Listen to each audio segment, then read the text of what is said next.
Sorry, Dr. Raina. Sorry, Raina, Derek cut in, voice smooth like he'd rehearsed it in the mirror that morning. Let me just jump in real quick.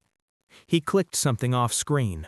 My audio went dead, muted, in front of 71 people.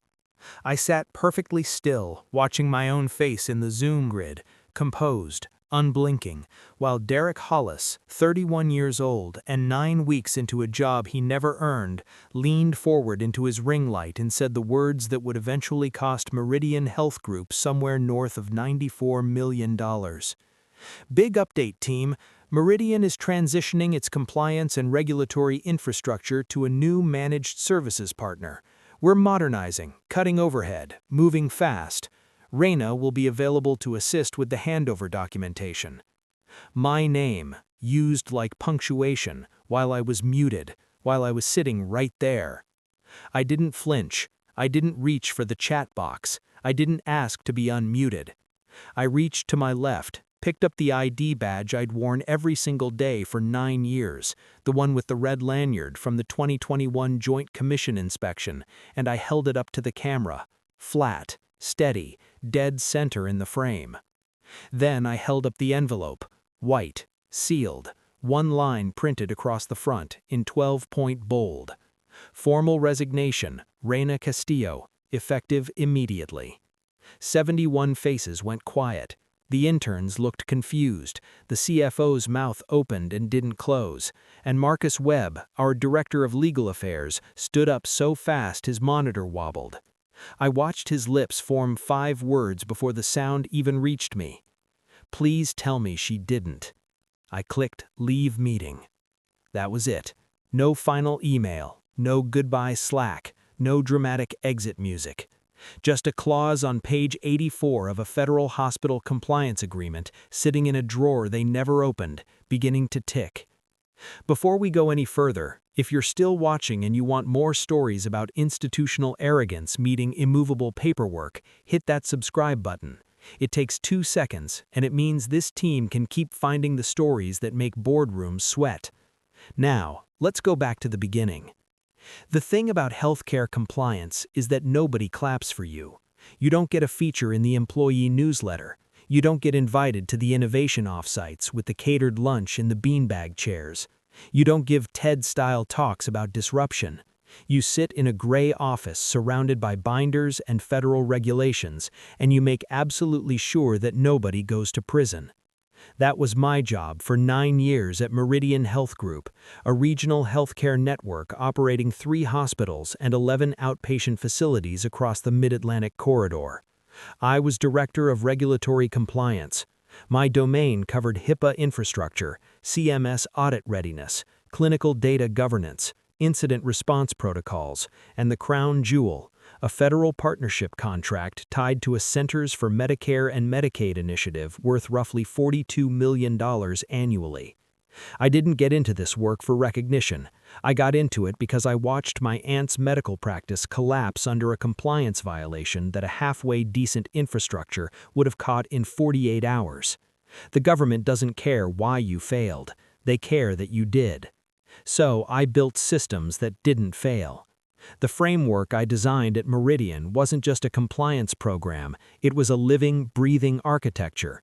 Layered access controls, encrypted audit pipelines, automated incident flags, real-time CMS reporting dashboards, biometric tiered data access for protected health information. Every piece was documented, versioned, and interlocked. Pull one thread wrong and the whole federal reporting chain would log it. My team was small but precise. Claudette Nwoza, my senior audit analyst, who could read a CMS requirement update and immediately identify which of our 17 subsystems needed adjustment. Torres Ibanez, our data governance lead, who hadn't missed a reporting deadline in 6 years. And Marcus Webb in legal, who understood that compliance isn't a department, it's a nervous system. We weren't flashy. We were the reason Meridian had never once failed a federal audit. Then, one Tuesday morning, Derek Hollis walked into a leadership stand-up I'd been running for 4 years.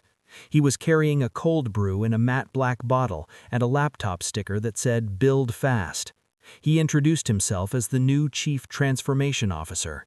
He was the CEO's nephew.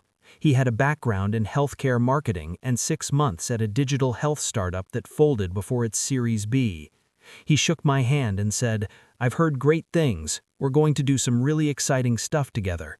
I smiled. I said, "Welcome to Goridian." I went home that night and started documenting everything. Derek didn't attack the compliance infrastructure immediately. That's not how people like him operate. They circle. They ask questions that sound philosophical but aren't. They reframe everything as legacy thinking and wait for you to defend yourself so they can call you resistant to change. His first visit to our team stand-up, he sat in the corner with his cold brew and a laptop sticker that said, "Build fast," and asked out loud in front of my whole team whether we really needed to run quarterly penetration tests on the patient data systems or whether that was something we could move to annual to free up budget. The room went still. I answered the same way I always do: measured, clinical, final. HIPAA security rule, 45 CFR 164.306. Regular review of security procedures is not optional. It's a condition of our federal contract. Reducing frequency without a documented risk justification and CMS approval would create an active compliance gap. He nodded like I'd said something mildly interesting, made a note on his laptop. Then he said, "Right, but that's the old framework. We're reevaluating what's actually load-bearing." I looked at him. I looked at my team. Nobody moved. Over the following 3 weeks, Derek did what he always did. He worked around me. Closed-door meetings with the CFO, lunch with the VP of operations, a vendor call he scheduled for 2 hours before our compliance review, which conveniently ran long. The vendor was a company called ClearPath Health Solutions, offshore delivery model based out of Hyderabad. Their website, I checked, had a broken link on the About Us page and a client testimonial dated 3 years ago from a small dental practice in Nevada. My senior analyst, Claudette, sent me a screenshot with a single line of text underneath. "Is this a joke?" It was not a joke. I requested a meeting with our CEO, Leonard Graves. Not a standing sync, a formal meeting, with legal CC'd on the invite. "Leonard," I placed a 1-page summary on his desk. "I need you to understand what's actually at risk here. The CMS contract has a named key personnel clause, Section 11C. I am listed by name as the designated compliance oversight officer. I cannot be removed, reassigned, or functionally replaced without prior written authorization from the CMS contracting officer. If I am, we have 30 business days to remedy the situation, or the contract is void. The exposure is not small."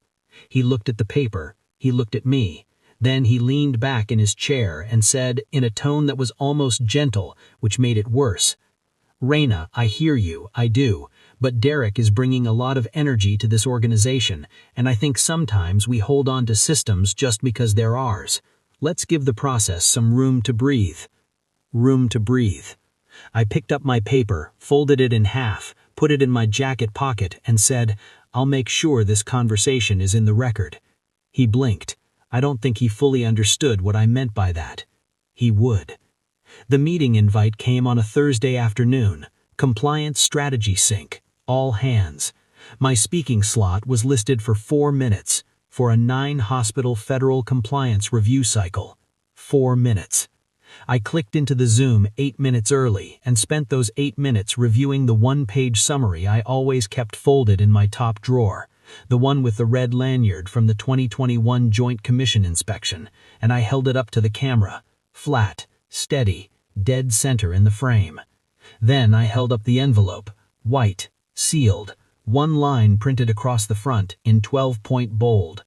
"Formal resignation, Raina Castillo, effective immediately." 71 faces went quiet. The interns looked confused. The CFO's mouth opened and didn't close. And Marcus Webb, our director of legal affairs, stood up so fast his monitor wobbled. I watched his lips form 5 words before the sound even reached me. "Please tell me she didn't." I clicked leave meeting. That was it. No final email, no goodbye Slack, no dramatic exit music. Just a clause on page 84 of a federal hospital compliance agreement, sitting in a drawer they never opened, beginning to tick. Derek joined at exactly the start time. 3-second delay, ring light perfectly centered, like a man who had rehearsed his entrance. "Team," he said, smiling like someone about to announce free pizza. "Big things happening, big moves. Let's start there." I began sharing my screen, the compliance audit staging deck I'd been building for 2 weeks, 42 slides, color-coded, referenced directly to federal requirements. I got through the title slide. "Raina," Derek said, not cutting me off exactly, more like erasing me, "I'm going to stop you there. We actually want to lead with some exciting news before we get into the weeds." The mic icon turned red. I looked at it. I confirmed it. Host override. Disabled. He kept talking. I watched his mouth move. I heard the words from somewhere very far away. "Meridian is entering a new era of compliance infrastructure. We've completed our vendor evaluation. Starting in Q1, ClearPath Health Solutions will be taking over day-to-day management of our regulatory platform. This is a major cost efficiency win, and Raina, of course, will be supporting the knowledge transfer." Supporting the knowledge transfer. I heard someone on the call say, in a voice just barely picked up by an open mic, "Oh no." I didn't react to Derek. I didn't look at the chat. I didn't try to unmute myself. I reached to my left, picked up my badge, held it to the camera, lanyard dangling, photo visible. Then the envelope. Formal resignation, Raina Castillo, effective immediately. I held both in frame for exactly 5 seconds, long enough for everyone to read it, long enough for it to register. Then I looked directly into the lens, and I left the meeting. No goodbye, no Slack message, no email, nothing filed in the shared drive, no handover notes initiated, no credentials transferred, no documentation shared. I was gone, and somewhere in a federal contract database, a timestamp had just been created. The clock was running. The first hour after I left, they thought I'd be back. That's what Claudette told me later. People figured it was a power move, that I'd go dark for a day, make them sweat, and return Monday with conditions. They didn't understand what they'd actually triggered. The first flag appeared at 2:47 p.m., 14 minutes after I left the call. My name appeared in the live compliance monitoring dashboard, not as an active user, but as a departed personnel event. The system I built didn't just track data, it tracked people. Specifically, it tracked changes in the status of key personnel named in federal contracts, because I had designed it to do exactly that. By 3:15, Marcus Webb was in the CEO's office with a printed copy of Section 11C. By 4 o'clock, the CFO had called outside legal. By 4:30, someone had tried to access the clinical data governance module using administrative override credentials. The system logged it, flagged it, and sent an automated notification to the CMS portal. I didn't booby-trap anything, I want to be clear about that. What I built was compliant, which was, as it turned out, the same thing. Here's what nobody in that boardroom understood about the architecture. The entire system was built on a tiered access model aligned with HIPAA security rule. To access protected audit logs, the ones that ClearPath would need to even begin a transition, you needed 3 things: an authorized user credential, a time-stamped session token, and biometric confirmation from a designated personnel administrator. I was the designated personnel administrator. The system wasn't locked against them, it was just built to a standard they couldn't meet without me. On day 2, ClearPath submitted their first access request. Standard stuff: credential documentation, audit trail access, data governance mapping files. Torres Ibanez, my data governance lead, who I will note had submitted his own resignation by end of that day, had already forwarded their request to IT with a single note: "These files require biometric authorization. I no longer have standing to facilitate this." IT escalated to Derek. Derek escalated to legal. Legal picked up the phone. I didn't answer. I had, however, left something behind. Before I walked out, I spent my last 90 minutes in the office doing two things. First, I filed a formal personnel departure record with the CMS Contracting Office portal, the federal database where key personnel changes are supposed to be reported. Not as a complaint, just as a factual data entry, the kind that federal contractors are required to make and almost never do proactively. Second, I sealed an envelope and left it on the desk of Claudette Nuosa, my senior audit analyst, with a note that said, "You'll know when to open this." She opened it on day 3. Inside, one hardware authentication token, one printed access protocol with step-by-step emergency procedures, and a handwritten note that said, "This gives you, and you alone, limited biometric proxy access to the Tier 2 audit archive. Do not provide this to executive leadership. File the access log with outside legal before you use it." If you're reading this, it's already too late for them. Make sure it's not too late for the patients. Claudette did exactly what I trained her to do. She logged it, timestamped it, sent a copy to outside legal, and one to the CMS liaison she'd been quietly CCing for the past 2 weeks on routine audit correspondence. On day 4, the CMS Contracting Office sent a formal inquiry to Meridian's legal department. It had one question. Please confirm the current operational status of designated Compliance Oversight Officer Reina Castillo per Section 11C of Contract Agreement MH2917-C. They had no answer. Leonard Graves called it a situation meeting, not a crisis meeting, not an emergency session, a situation review, like they'd found mold in a break room and needed to figure out who called maintenance. It was day 7. Marcus Webb led the meeting. The board had brought in outside counsel, 2 of them, which told you everything you needed to know about the internal team's feeling about their own position. Derek was already seated when Leonard walked in, which was the first sign that something had shifted. Derek always entered last. He liked the pause, the moment of arrival. Today, he was just a man in a chair. Marcus pulled up one document, Federal Contract MH2917-C. He scrolled to page 84. Section 11C, Named Key Personnel. He read it aloud, all of it, no summary, no softening. Termination, reassignment, or unapproved removal of the designated personnel in Exhibit A of this agreement, hereafter referred to as key personnel, shall render this contract subject to nullification within 30 business days, unless the original designated personnel resumes full operational duties, or a written waiver is obtained and signed by the CMS contracting officer explicitly approving the replacement terms. Silence. Then Marcus said, "She is the only name in Exhibit A, Reina Castillo, and as of 7 days ago, she is no longer employed here." Derek straightened in his chair. "She resigned. That's not the same as us firing her."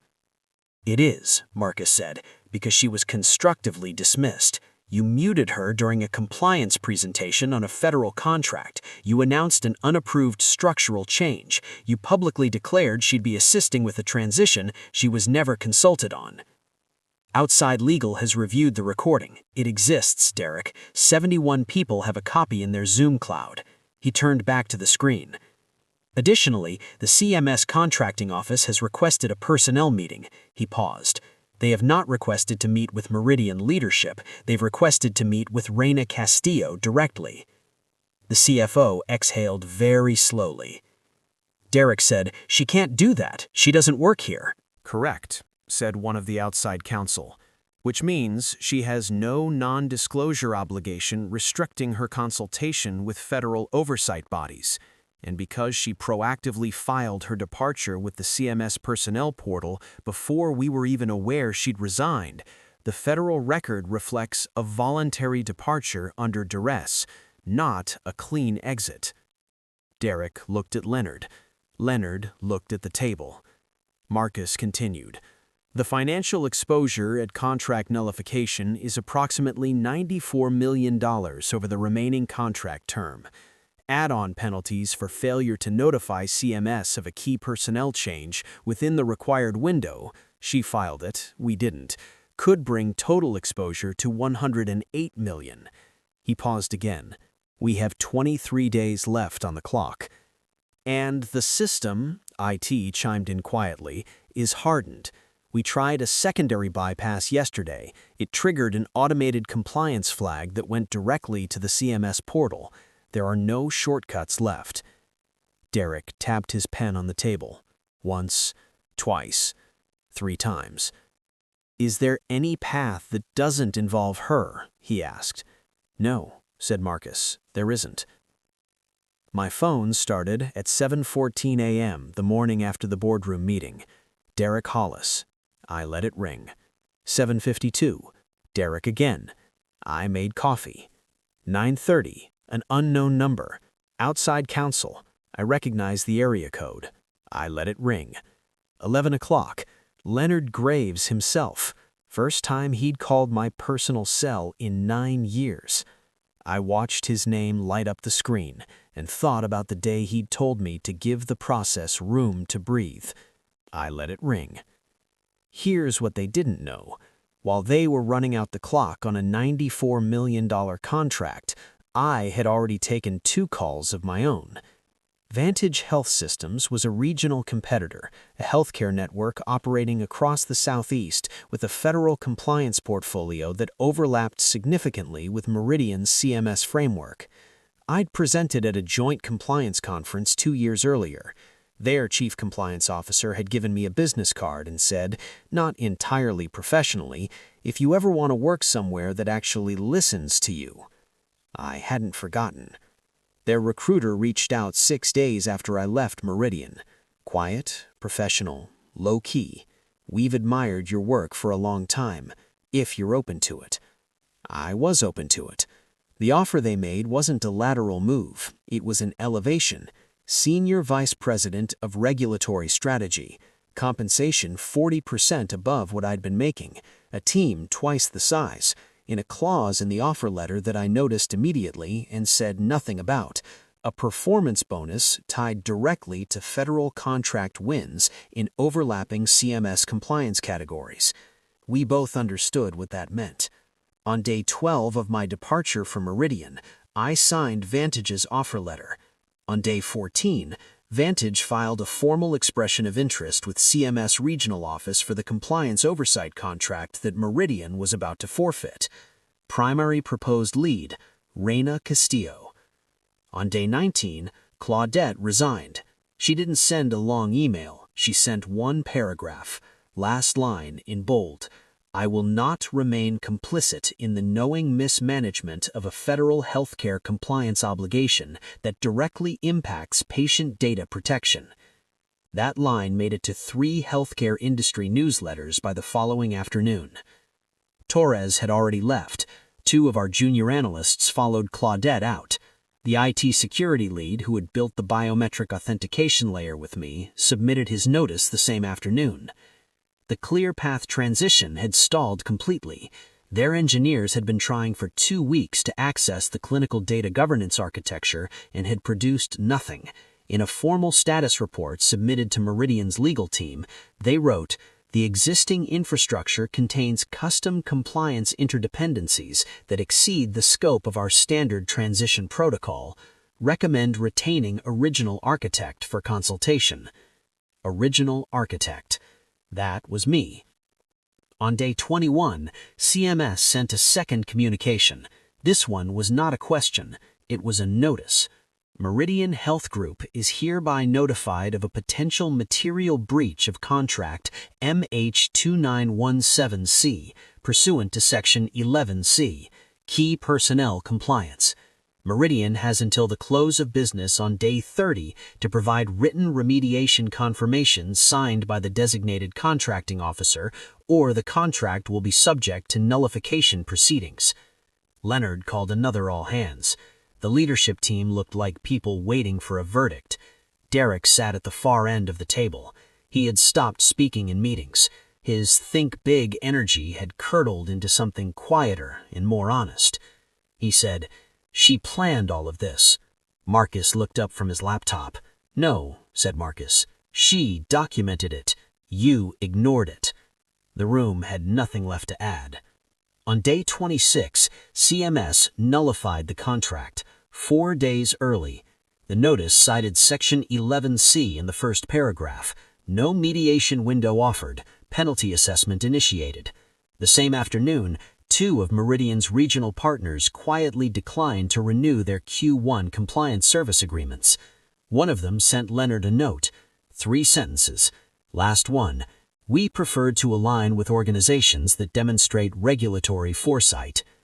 On day 28, Leonard Graves released a statement. Effective immediately, Derek Hollis is no longer with Meridian Health Group. The organization is undergoing a comprehensive operational review. We remain committed to the highest standards of patient data protection and regulatory integrity. My name wasn't in it. It didn't need to be. The Vantage Health press release ran on a Tuesday. Clean layout, professional header. My name appeared in the 4th paragraph. 1 line, small font. Reina Castillo, Senior Vice President of Regulatory Strategy. No quote, no photo, just a title and a name that every compliance professional in the Mid-Atlantic healthcare corridor immediately understood. My first morning at Vantage, they handed me a badge, the new kind, matte gray with a chip embedded in the corner, and walked me to a conference room where their existing compliance architecture was projected on a wall-to-wall screen. I spent 40 minutes reviewing it. I found 11 things I respected. I found 8 things I'd have built differently. I said nothing about the 8. I pulled up a blank document. New framework, clean slate. The CMS contract award came 6 weeks later, the one Meridian just lost. Same federal ecosystem, same compliance framework, different name on the oversight lead. Mine. I didn't celebrate.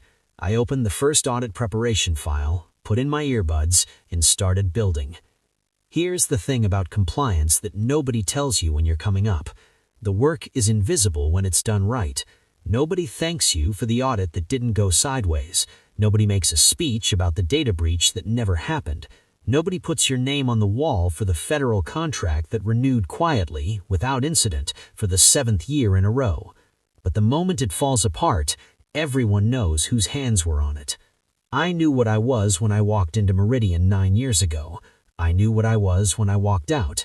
I knew what I was when I let the clock run. I never raised my voice. I never sent a threatening email. I never leaked anything, never called a reporter, never filed a complaint out of anger.